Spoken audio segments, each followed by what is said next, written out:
Ever wonder how batteries, the unsung heroes of our daily lives, work? Just think about it. They power our smartphones that keep us connected, our cars that get us from point A to point B, and countless other devices that make our lives easier and more enjoyable. Batteries are everywhere, silently and efficiently doing their job. But have you ever stopped to consider what's happening inside these little powerhouses? The key lies in their ability to store and release energy. In essence, a battery is a device that converts chemical energy into electrical energy. That's right. Inside every battery, there's a chemical reaction happening that produces electricity. It's this electricity that powers our devices, from the smallest wristwatch to the largest electric vehicle. So, batteries are like tiny energy factories. But how exactly does this conversion process happen? Well, hold on to that thought, as we're about to dive deeper into the fascinating world of batteries. To understand how a battery works, we need to delve into its inner workings. It's like a mini power plant, with several key components all working together to create, store, and then release energy.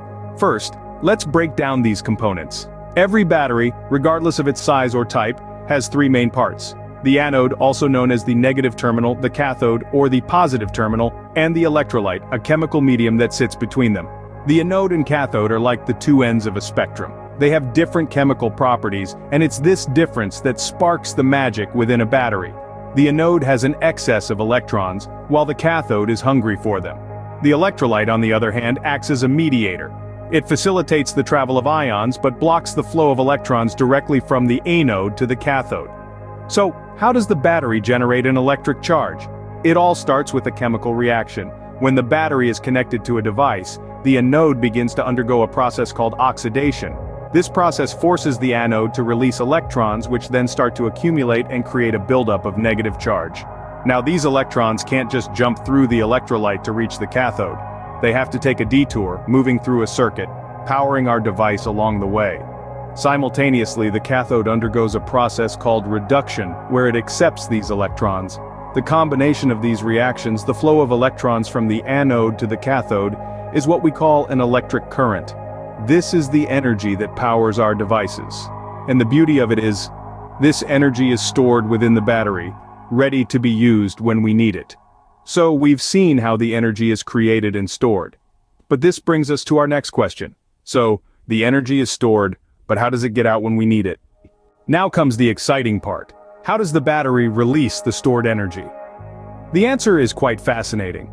Imagine a device, let's say a flashlight, being connected to a battery. This connection completes an electrical circuit, unlocking the gateways for the stored charge in the battery. When the flashlight is switched on, the battery's stored energy begins to flow. The charge moves out of the battery, travels through the flashlight, illuminating it in the process, and then flows back into the battery. This circuit of energy is what powers our devices, from the smallest wristwatch to the largest electric car. The energy stored in a battery is like a river held back by a dam. The moment you switch on a device, it's like opening the floodgates. The energy rushes out, does its job, and then flows back into the battery, ready for the next use. And that, my friends, is the journey of energy in a battery, from storage to release. So, let's quickly recap our journey into the world of batteries. We've embarked on a fascinating exploration, peeling back the layers of complexity to understand the simple yet profound science that powers our everyday lives. We began by unveiling the mystery of batteries. We learned that these ubiquitous devices are not just dull, lifeless objects, but rather, they are vibrant ecosystems of chemical reactions. These reactions convert chemical energy into electrical energy, a process that is as fascinating as it is vital to our modern world. Next, we delved into the inner workings of a battery. We discovered that a battery is composed of three main parts: the anode, the cathode, and the electrolyte. The anode, or the negative side of the battery, houses the electrons that are eager to move. The cathode, or the positive side, is where these electrons want to go. The electrolyte is the medium through which these electrons travel, starting their journey at the anode and ending at the cathode. Moving on, we discussed the release of energy. When a battery is connected to a device, it creates a pathway for the electrons. They rush from the anode to the cathode, powering our devices along the way. This flow of electrons is what we commonly refer to as electricity. It's remarkable to think about how much we rely on this process. From our cell phones to our cars, batteries power our world.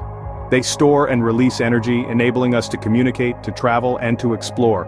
They are the silent heroes, working behind the scenes to make our lives easier and more convenient. So, next time you use your cell phone or drive your car, remember the incredible journey of energy that makes it all possible. Remember the anode and the cathode, the eager electrons and their tireless journey. Remember the magic of batteries and the science that makes them work. And remember to keep learning, keep exploring, and keep asking questions, because the world is full of fascinating mysteries just waiting to be discovered. Click at Venki The Techie on the screen and subscribe, please.